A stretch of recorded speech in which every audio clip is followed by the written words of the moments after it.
আয়ারল্যান্ডের বিপক্ষে দ্বিতীয় টি-20তে আজ এক কঠিন বাস্তবতার সামনে দাঁড়িয়ে মাঠে নামছে বাংলাদেশ ক্রিকেট দল। চট্টগ্রামের বীরশ্রেষ্ঠ শহীদ flight lieutenant Motiur Rahman cricket স্টেডিয়ামে আজকে সিরিজ বাঁচানোর লড়াই মাঠে নামবে লিটন দাসের অধিনায়কত্ব করা বাংলাদেশ দল।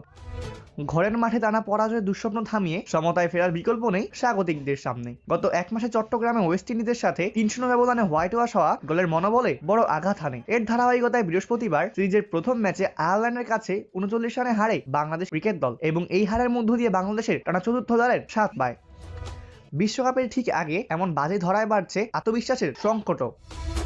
প্রথম ম্যাচে ব্যর্থতার সবচেয়ে বড় জায়গা ছিল bowling. Paul Stirling, Tim Tector ও হ্যারি ট্যাক্টর নিয়ন্ত্রিত আক্রমণাত্মক ব্যাটিং থামাতে হিমশিম খায় স্বাগতিক বোলাররা। ১৮১ রানের বিশাল সংগ্রহে একমাত্র মোস্তাফিজুর রহমানই কিছুটা মিতব্যয়ী ছিলেন। অন্য প্রান্তে তার সতীর্থরা রান বিলিয়ে দিচ্ছিলেন। জবাবে ইনিংসের শুরুতেই ধস নামে বাংলাদেশের ব্যাটিংয়ে। দ্রুত ৩টি উইকেট হারিয়ে ম্যাচের মুড ঘুরে যায় টাইগারদের। একমাত্র তাওহিদ হৃদয়ের ব্যাটে কিছুটা লড়াই এলেও জয়ের পথ খুঁজে পায়নি বাংলাদেশ। ম্যাচ শেষে অধিনায়ক লিটন দাস বলেন, ভুলগুলো বুঝতে হবে আমাদেরই, তবে আমি দলের উপর বিশ্বাস রাখি। সঠিক দিনে সঠিক ক্রিকেট খেলতে পারলে আমরা অবশ্যই জিততে পারবো।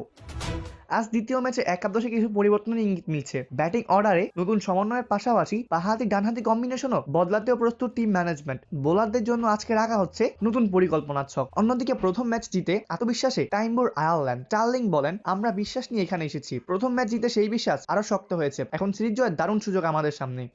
এশিয়ার মাটিতে সিরিজ জয়ের বিরল সুযোগ হাতছাড়া করতে চাই না আমরা। ফলে সিরিজ বাঁচাতে আজ বাংলাদেশের সামনে অপেক্ষা করছে কঠিন পরীক্ষা। অপূর্ব দাস, প্লে ফার্স্ট নিউজ।